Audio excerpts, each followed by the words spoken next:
संसदीय समितिमा सभापति र राजकिशोर यादव र माओवादी सांसद सुदन किराँती बीच भनावन। संसदीय समिति बैठकबाटै फन्कँदै बाहिरिए किराँती। एक साताभित्र आइकाओको प्रतिवेदन पेश गर्न संसदीय समितिको पर्यटन मन्त्रीलाई निर्देशन। केएमसीले भन्यो क्याप्टेन साकेतको ढाडको हड्डी भाँचिएको छ। जहाज दुर्घटनामा पहिचान भएकाको शव आफन्तलाई दिने स्वास्थ्य मन्त्री प्रदीप पौडेलको भनाई। संवैधानिक परिषदमा बहुमत पुर्याउन उपसभामुखको पत्र लिङ्क गरिएको रासोपाको टहर। नक्कली भुटानी शरणार्थी प्रकरणमा सर्वोच्चद्वारा बेचन झालाई थुनामुक्त गर्न अस्वीकार। पोखरामा राइड सेयरिङ विरुद्ध यातायात व्यवसाय आन्दोलित, केही समय यातायात समेत ठप्प। डेनमार्क पठाउने भन्दै 25 जना युवा लिएर विराटनगर आएका मेन पावर व्यवसायीको मृत्यु। निर्मला हत्याकाण्डको 6 वर्ष पुरा, 5 गृहमन्त्री, 5 आइजिपी, 8 डिआइजी र 9 एसपी परिवर्तन भए तर उपलब्धि शून्य। लुम्बिनीमा मन्त्री परिषद विस्तारसँगै एमाले र काङ्ग्रेसभित्र बढ्यो असन्तुष्टि। काङ्ग्रेसमा विवादास्पद छविका मन्त्री बन्दा इमान्दारलाई पञ्चायतको गुनासो। एमाले संसदीय दलका नेता लीला गिरीले दिए राजीनामा। त्रिभुवन विश्वविद्यालयमा यस वर्ष पनि हुबहु प्रश्नपत्र। टेको अस्पतालबाट भागेका 2 युवामा हैजा भएको पुष्टि। राष्ट्रिय योजना आयोगको उपाध्यक्षमा अधिकारी र 6 सदस्य नियुक्त, को परे सदस्य पुरै जानकारी आजको समाचारमा। नेपालको प्रशासनिक इतिहासमा नयाँ रेकर्ड, लीलादेवी गडतौला बनिन् पहिलो महिला मुख्य सचिव। फेरियो लोकसेवाको शाखा अधिकृत, नास्ति र खरिदारको पाठ्यक्रम परिवर्तन, अबदेखि प्रथम पत्रकको अङ्क नजोडिने। फिल्म क्षेत्रमा गुटबन्दी मौलाएको प्रति सरोज खनालको असन्तुष्टि। बिग बोस 18 लाई पनि सलमान खानले होस्ट गर्ने, नोभेम्बरदेखि प्रसारण हुने। विरोध र बहिष्कारका बीच इजरायली प्रधानमन्त्री नेतन्याहुको सम्बोधन, हमासमाथिको कारबाही नरोकिने। काभा अन्डर-20 भलिबलमा काँस्य जितेर स्वदेश फर्कियो नेपाली टोली लगायत समाचार हेर्न सक्नुहुनेछ। समाचार सुरु गरौँ। सांसद सुदन किराँती र राजकिशोर यादव बीच समितिको बैठकमा भनावन भएको प्रसङ्गबाट।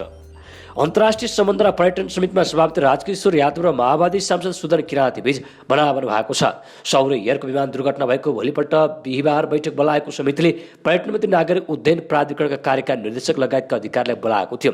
छलफलका क्रममा पूर्व पर्यटन मन्त्री समेत रहेका माओवादी सांसद किराँतीले नेपाल नागरिक उड्डयन प्राधिकरणलाई टुक्राएर नियमनकारी र सेवा प्रदायक अलग अलग निकाय बनाउनु पर्ने बताएका थिए। विमानस्थलहरूलाई पीपीपी मोडलमा लैजान आफ्नो पालामा अध्ययन भएको हुँदै उनले नयाँ सरकारले यसलाई निरन्तर दिने विश्वास व्यक्त गरे। त्यसपछि उनले दक्षिण कोरियामा जान उसकै जहाज चाहिने किन भन्यो भनेर प्रश्न गरे। हाम्रो जहाज लैजाने कुरामा हाम्रो सार्वभौम सत्ताको कुरा छ।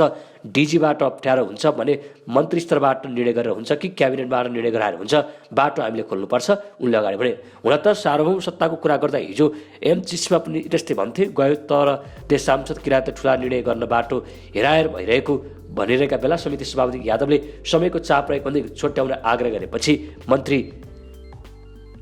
समेत रहेका पूर्व माओवादी सांसद सुदन किराँती र यादव बीच चर्काचर्की भएको थियो।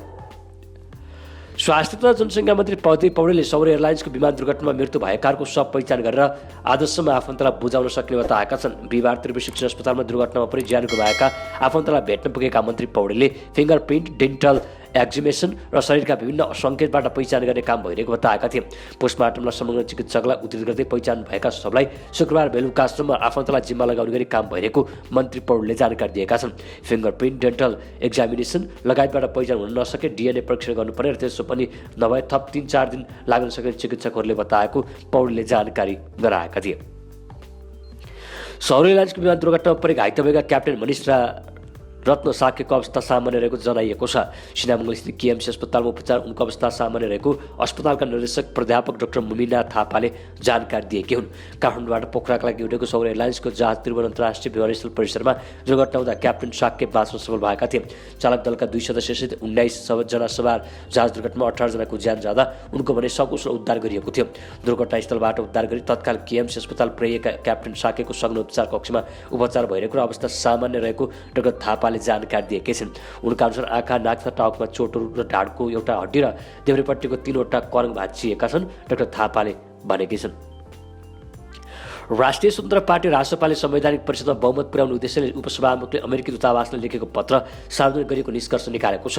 बिहिबार बसेको रासपा केन्द्रीय समिति बैठकले उपसभामुखको पत्रको आशय पनि गलत नभएको र कसैको लाभ पनि नपाएको निष्कर्ष निकालेको छ।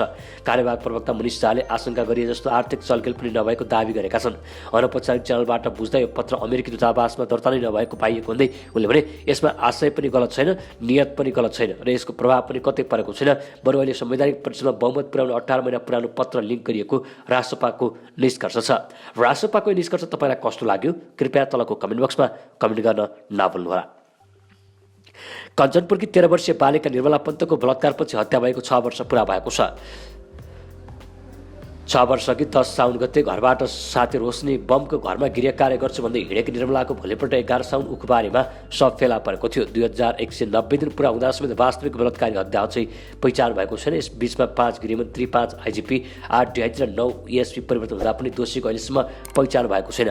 उबेला केन्द्रीय अनुसन्धान ब्युरोबाट आएका तत्काल डिएसपी अङ्गुर झिसी र कञ्चनपुर प्रहरी प्रमुख तत्काल एसपी दिल्लीराज विष्ट नेतृत्वको अनुसन्धानको निर्मलाको हत्याकाण्डमा भीमदत्त नगरपालिका 19 बागफाटाका दिलीप विष्टलाई गरिएको थियो। दिलीप विष्ट हत्यारा हुन सक्दैन भनेर अधिकार कर्मीसहित उबेला काङ्ग्रेस नेता कार्यकर्ताले आन्दोलन चर्काएका थिए।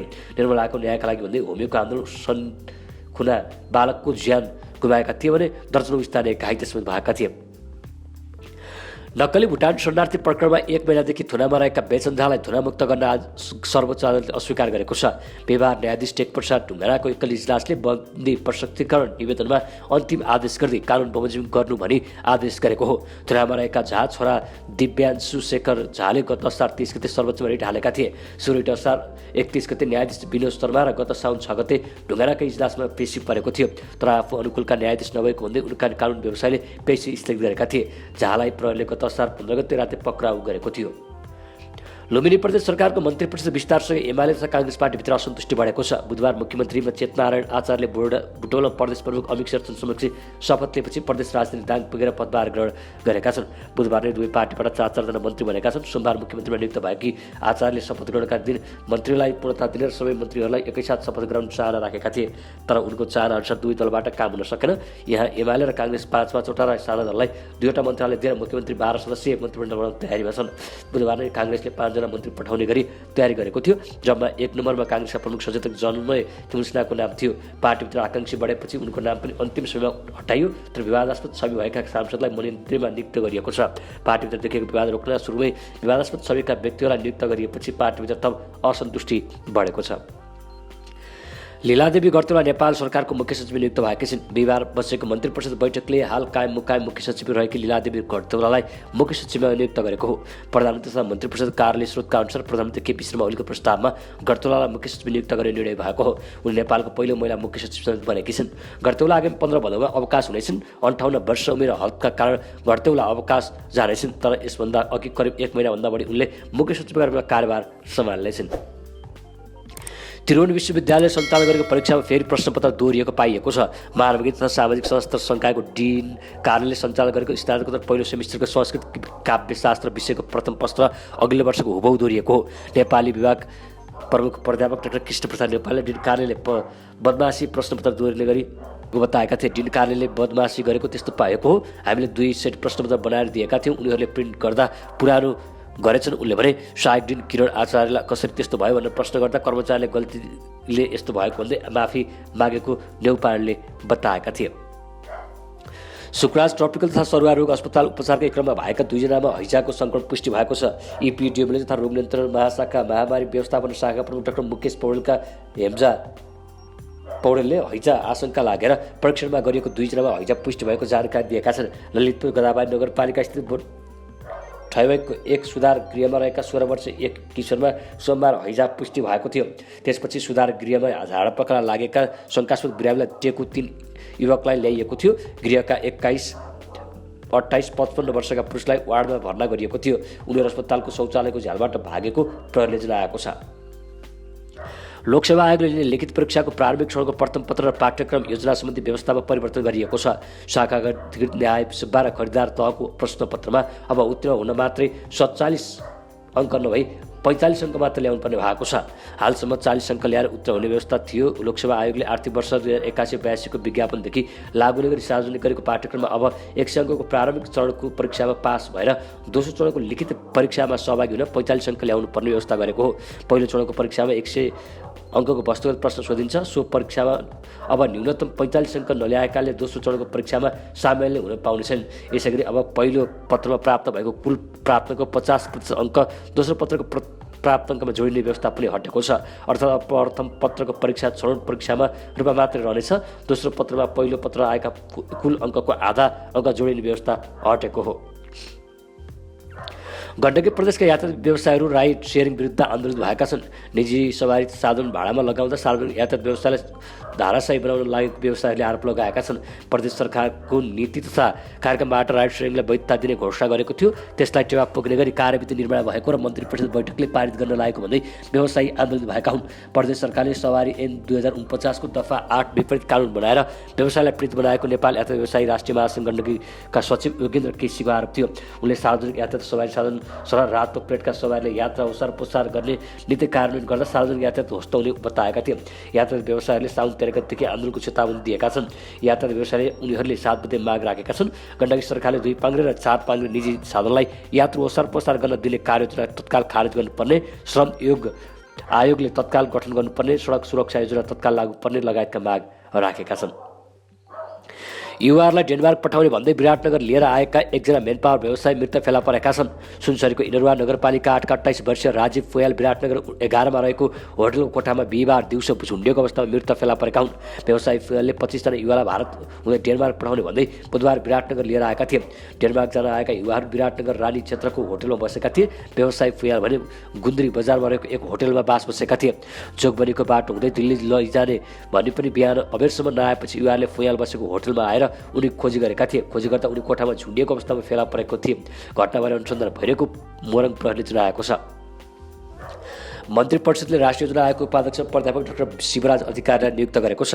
अधिकारी यसअघि योजना आयोगका सदस्य थिए। पाल्पाका अधिकारीले त्रिवी अर्थशास्त्र विभागको प्रमुखको रूपमा पनि उनले जिम्मेवारी सम्हालिसकेका छन्। सञ्चार सूचना परिवर्तन सरकारका प्रवक्ता पृथ्वी सुब्बा गुरुङका अनुसार आयोगका सदस्यमा डाक्टर आरती विचार, डाक्टर रमेश प्रसाद सिंह, डाक्टर प्रकाश कुमार श्रेष्ठ, गीता कुमारी पौडेल अधिकारी, डाक्टर जयबहादुर टण्डन र गङ्गादत्त अवस्थीलाई पनि नियुक्त गरिएको छ। अभिनेता सरोज खनालले घरेलु फिल्ममा पछिल्लो समय औँलाएको गुटबन्दीप्रति असन्तुष्टि जनाएका छन्।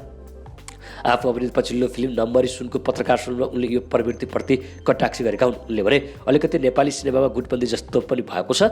निश्चित निर्माता र निर्देशकको निश्चित कलाकार मात्र लिने चलन चल्दै आएको छ। आफ्नो भागमा जस्तो पर्छ त्यो भागमा न्याय गर्ने हो। पछिल्लो समय केही फिल्म निर्माताले निश्चित कलाकार र निर्देशकलाई मात्र अप्रोच गर्ने प्रवृत्ति बढिरहेको प्रति खनालले टिप्पणी गरेको बुझ्न कठिन छैन।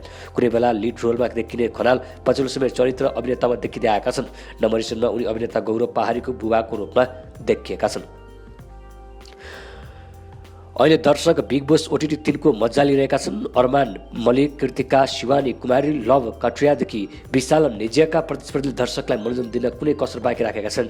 बिग बोस OTT 3 चाँडै नै विजेता पाउनेछ। यसैबीच बिग बोस 18 को बारेमा पनि चर्चा सुरु भएको छ। यस कार्यक्रमको पहिलो सहभागिताका रूपमा चर्चित टिभी स्टारको नाम बाहिर आएको छ। सलमान खानको नाम पनि बिग बोससँगै जोडिने भइहाल्यो, किनभने उनले लगातार सो होस्ट गर्दै आइरहेका छन्। दर्शक पनि उनलाई हेर्न चाहन्छन्। अहिले नयाँ सिजन बिग बोस 18 को चर्चाले तीव्रता पाएको बेला होस्टका रूपमा उनको नाम आइरहेको छ। यसअघि बिग बोसको आगामी सिजन उनले होस्ट नगर्ने भनिएको थियो। यति बेला सलमान पनि देखिने कुरा आएको छ। अब अन्तर्राष्ट्रिय समाचार। इजरायली प्रधानमन्त्री बेन्जामिन नेतन्याहुले विद्रोही समूह हमासको पूर्ण रूपमा अन्त्य नभएसम्म गाजामा आक्रमण नरोकिने बताएका छन्। विरोध र बहिष्कारका बीच अमेरिकी काङ्ग्रेसको संयुक्त सभामा सम्बोधन गर्दै नेतन्याहुले हमासमाथिको कारबाही नरोकिने बताएका हुन्। यसअघि पनि इजरायलले हमास विरुद्धको कारबाही नरोकिने बताउँदै आएको थियो। अमेरिकी संसदमा नेतन्याहुले सम्बोधन गर्दै गर्दा सत्तारूढ डेमोक्रेटिक पार्टीका सांसदहरू बैठक बहिष्कार गरेका थिए भने धेरैले विरोध जनाएका थिए। उनीहरू आफूहरू हिंसा र नरसंहारको विरोधी भएको बताएको बीबीसीले जनाएको छ। अब खेल समाचार। वुमन एसिया कप क्रिकेट खेलेर नेपाली टोली बिहिबार स्वदेश फर्किएको छ। श्रीलङ्कामा भएको प्रतियोगितामा समूह चरणबाट बाहिरिएपछि नेपाल फर्किएको हो। प्रतियोगिताको समूह चरणको पहिलो खेलमा युएईलाई पराजित गरेको नेपाल त्यसपछि पाकिस्तान र भारतसँग पराजित भएको थियो। युएईलाई 6 विकेटले जितेको नेपाल पाकिस्तानसँग 9 विकेटले र भारतसँग 92 रनले पराजित भएको थियो। नेपाल रहेको समूह एबाट भारत र पाकिस्तान तथा समूह बीबाट श्रीलङ्का, बङ्गलादेश सेमिफाइनलमा प्रवेश गरेका छन्।